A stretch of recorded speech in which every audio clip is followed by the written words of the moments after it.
नमस्कार, आप देख रहे हैं खबर प्याली। मैं हूं श्रुति श्रीवास्तव। क्या कांग्रेस बेदम हो चली है? क्या राहुल नई राह नहीं दिखा पाएंगे? क्या पार्टी के अंदर की फूट पार्टी को इतना बैकफुट पर ले जाएगी कि अगले 40 साल बीजेपी ठीक वैसे देश की सत्ता पर काबिज रहेगी जैसे कांग्रेस देश की आजादी के बाद शुरुआती 40 साल थी?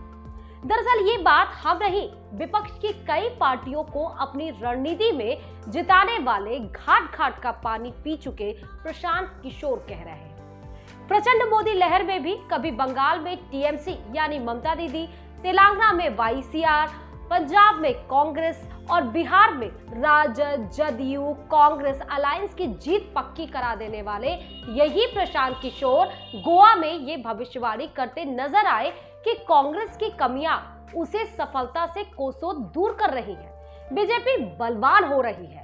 प्रशांत कोई बात हवा में नहीं कहते, इसलिए उनकी बात को हल्के में लेना भी नहीं चाहिए। तो आखिर क्या संकेत है, क्या सच्चाई है जिन्होंने प्रशांत किशोर को ऐसा कहने के लिए मजबूर किया? खास बात यह है कि अगले ही दिन ममता बनर्जी ने भी यही बात दोहरा दी और कहा कि कांग्रेस राजनीति को सीरियस नहीं ले रही है, जो बीजेपी को बलवान बना रहा है। प्रशांत किशोर ने बंगाल चुनाव में बीजेपी के दहाई के अंक में सिमटने की भविष्यवाणी तब की थी जब 200 पार के नारे बीजेपी लगा रही थी, और हुआ भी यही। ऐसे में जब 5 राज्यों यूपी, उत्तराखंड, पंजाब, मणिपुर और गोवा में चुनाव होने हैं, प्रशांत की ये बात कांग्रेस के लिए चिंता बढ़ाने वाली है। दरअसल ये हालात कांग्रेस के खुद ही बनाए हुए हैं। एकता दिवस पर हम सरदार पटेल को याद कर रहे हैं, वही पटेल जिसे कांग्रेस में नेहरू के आगे किनारे किया। नेता वो कांग्रेस के, लेकिन आज बीजेपी उनको भुना रही है। ऐसे हजार उदाहरण आपको मिल जाएंगे जहां कांग्रेस ने खुद बीजेपी की झोली में मुद्दे डाल दिए और खुद पिट गई। खैर, अब बात तथ्यों की करते हैं। प्रशांत किशोर का कहना है कि मोदी जीते या हारे या ना रहे, लेकिन बीजेपी का कांटा हिलने वाला नहीं, क्योंकि नेशनल लेवल पर बीजेपी ने 30% वोट हासिल किए, जो आसानी से दरकने वाला नहीं। कांग्रेस से ये सोचती है कि वक्त की बात है, जब बदलेगा तो कांग्रेस ही विकल्प होगी, ये बड़ी गफलत है। दरअसल देश में वोट को लेकर जंग 1/3 वर्सेस 2/3 के बीच नजर आती है। बीजेपी के पास 1/3 है, लेकिन बाकी 2/3 कई पार्टियों में बटे हुए हैं। मोदी देश में सबसे लोकप्रिय चेहरे के तौर पर आज स्थापित हो चुके हैं। उनकी बुराई हो या बड़ाई, नाम उन्हीं का होता है। हालांकि यही बीजेपी की मुश्किलें भी हैं कि मोदी के बाद कौन। खैर, बात कांग्रेस की, जो 2014 से पहले देश के ज्यादातर राज्यों पर काबिज थी, पर आज आप उंगलियों पर उनकी सत्ता वाले राज्य गिन सकते हैं। जिन राज्यों से उसने बीजेपी को हराया, वहां वोट प्रतिशत का अंतर बहुत कम रहा और कई तो बाद में हाथ से निकल भी गए। नाम गिनाने की शायद जरूरत नहीं है, और कई जगह नेताओं में कैसी राड चल रही है वो भी नहीं छुपी है। राहुल भैया है तो भरोसा है, पार्टी की नाव डुबाती जा रही है। G23 कांग्रेस का ऐसा ग्रुप है जिसमें गुलाम नबी आजाद, कपिल सिब्बल जैसे बड़े दिग्गज नेता शामिल थे। पार्टी में अध्यक्ष नीतियों को लेकर सवाल कर रहा है, पर ना सोनिया मैडम सुन रही है और ना ही राहुल भैया।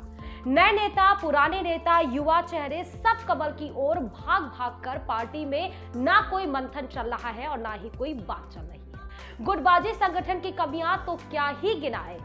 इसके उलट बीजेपी हमेशा चुनाव में मोड में, पंचायती चुनाव तक में वो पूरा जोर लगा दी। यानी राज्यों में दूसरे दल या कांग्रेस भी दम लगाकर मुद्दों को भुनाकर बीजेपी को भले हरा दे, पर देश से बीजेपी को हटाना अभी टेढ़ी खीर है।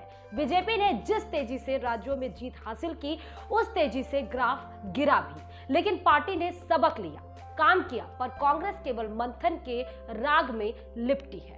हिंदुत्व, राष्ट्रवादी बड़े फैसले, राम मंदिर, ये सब बीजेपी को मजबूत बनाते जा रहे हैं। बटा हुआ विपक्ष और कांग्रेस की सुस्ती उनके लिए और मौके बना देती।